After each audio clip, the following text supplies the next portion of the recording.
First of all, good morning to all. At the outset, we would like to thank the organizers for giving this platform.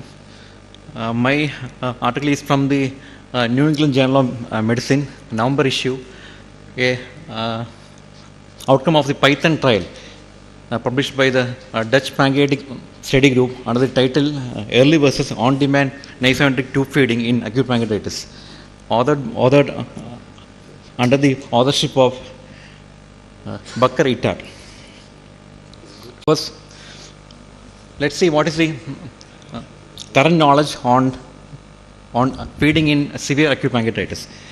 According to latest guidelines, it would say that the enteral tube feeding is the key, and it can be either via the nasogenital or the nasogastric route. And the parallel nutrition is only second line unless the enteral feeding is not tolerated. And regarding the timing of feeding, there are no guidelines from the major pancreatic societies, but the data that have been borrowed from the nutrition societies would state that the nasogastric tube feeding within 48 hours in all patients in severe acute pancreatitis. Hence, there is a lack of large high quality randomized trial to show this outcome of early enteral feeding. Now, coming to study protocol, aim of study was to compare the effects of early nasogastric feeding within 24 hours with those of an oral diet started at 72 hours. The design was a multi-center randomized control trial, and the study period was between August 2008 and July 2012. And the study subjects were those who presented with first episode of acute severe pancreatitis, satisfying the criteria for high-risk complications such as Apache 2 score 8 or more, modified Glasgow score of 3 or more, and the serum CRP level of more than 150. And the endpoints of the study were: primary endpoint was the composite of major infections such as infected pancreatic necrosis, bacteremia, or pneumonia, culture proven, or death within 6 months after randomization.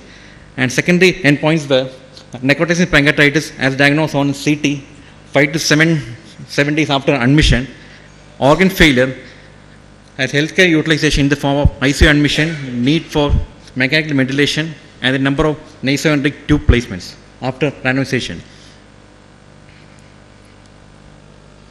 And study procedures were patients underwent randomization within 24 hours after presentation to emergency department, and tube feedings were placed endoscopically or radiologically according to local practice, and patients assigned to an oral diet were provided standard IV fluids for the first 72 hours, and they were started on a polymeric formula at the rate of 20 ml per kg, with advanced to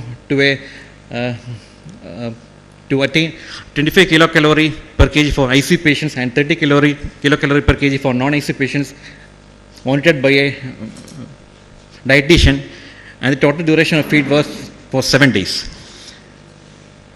And routine follow-up visits took place 3 and 6 months after discharge. There were a total of 101 patients in the early nasogastric tube feeding, and 104 patients in the on-demand oral diet, which started at 72 hours. And baseline characteristics were same in both groups.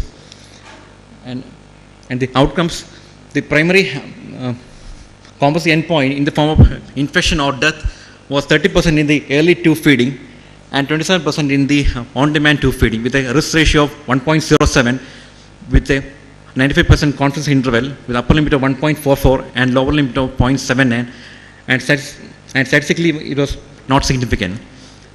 And other secondary endpoints did not show any significance except for the nasogenital tube placements needed in the early group, because of the tube dislodgement and tube blockade was especially common with the patient in the early tube feeding, which require more number of tube placements.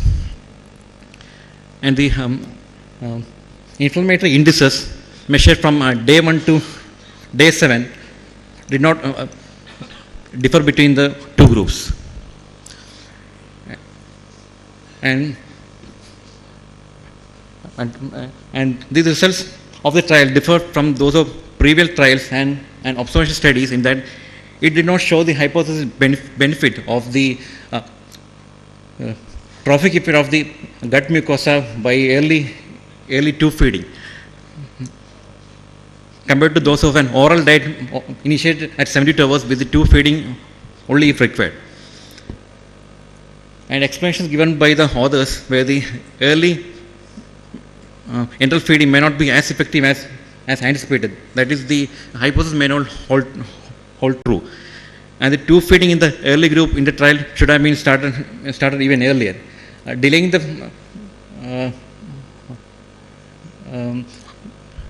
duration of the oral diet would pose that group at risk of malnutrition. And study was too small to detect a difference between the two groups as indicated by the wide confidence interval in the primary outcome. And the widely accepted scoring systems for the prediction of severity may not be correct. So the final conclusion is routine early tube feeding in all patients at high risk for severe pancreatitis does not improve the outcome, and the implementation of on-demand tube feeding will reduce the patient discomfort and cost. And then a slide on the critic evaluation by our group. This study was a meticulous and well conducted with apt study design, and it is the largest randomized control trial to date, rigorously addressing the nutrition intervention in the treatment of acute severe pancreatitis.